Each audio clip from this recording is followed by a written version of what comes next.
Dieudonné, les perquises de la police, ça n'a pas terminé lui avec les enquêteurs et la justice. On a trouvé 650 000 euros en liquide et 15 000 $ aussi en liquide. Écoutez son avocat.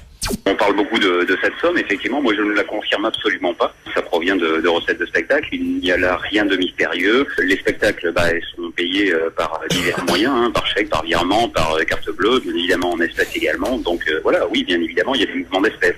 Alors, l'avocat est un peu contradictoire parce qu'à la fois il ne confirme pas la somme, 600 000 euros en liquide, la quenelle rapporte de nos jours, mais néanmoins il est capable de dire que ça vient de la vente des billets au théâtre de la Main d'Or.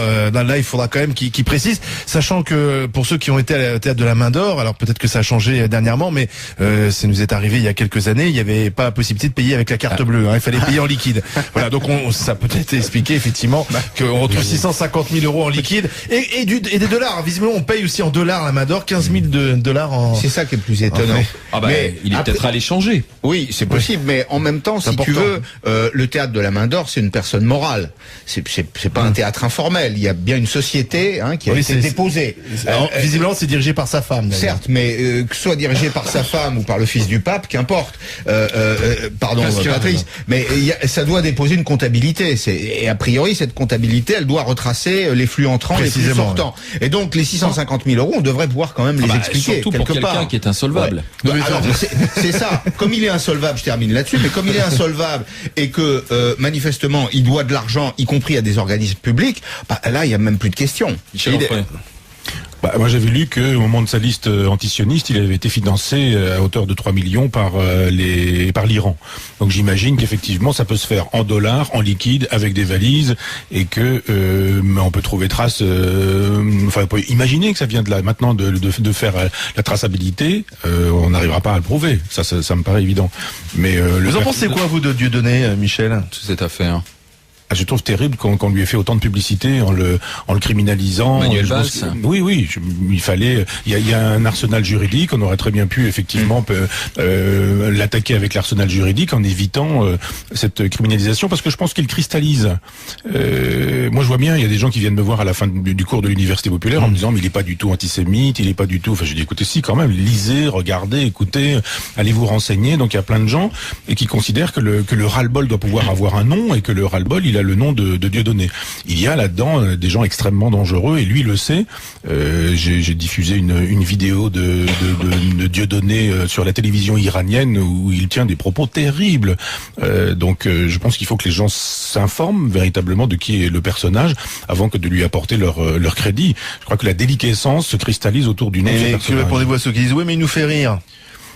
Moi je ne crois pas, je crois que c'est un prétexte. Après il faudrait disserter sur le rire. Le rire n'est pas l'humour, qui n'est pas le cynisme et qui n'est pas l'ironie non plus. Il y a des degrés et on est dans une civilisation du ricanement qui fait qu'aujourd'hui on prend prétexte du rire pour essayer de faire passer le cynisme pour du rire. Le cynisme c'est l'une des modalités de la méchanceté. C'est pas l'une des modalités de la vérité non plus, c'est l'une des modalités de la perversion et de la méchanceté. Donc je pense qu'il peut faire rire un certain nombre de pervers et de méchants, mais il y a des rires qui sont terribles parce qu'ils sont annonciateurs de catastrophes. Il y a des rires qui sont de la haine en fait. Oui, et puis je pense que on peut faire rire, mais quand on amène Forisson sur scène, je pense qu'à ce moment-là, il y a autre chose que du rire. C'est pas Forisson n'est pas un comique. Père Gourrier. Pour moi, Dieudonné, c'est pas un homme d'idéologie, c'est un homme de pognon. Je suis désolé si j'en crois ce que dit Libération aujourd'hui. Dieudonné a demandé à ses fans de lui envoyer des chèques de 43 € pour remonter ses finances. Je suis un fan de Dieudonné. Pourquoi 43 ? Je l'entends dire ça. Et j'apprends qu'on trouve 650 000 € chez lui. Je me dis, j'ai été pris pour un con. On va voir si les gens arrivent à penser qu'ils ont été pris pour des cons. Mais ça n'empêche pas l'idéologie. On peut être un idéologue et aimer l'argent, ça va souvent.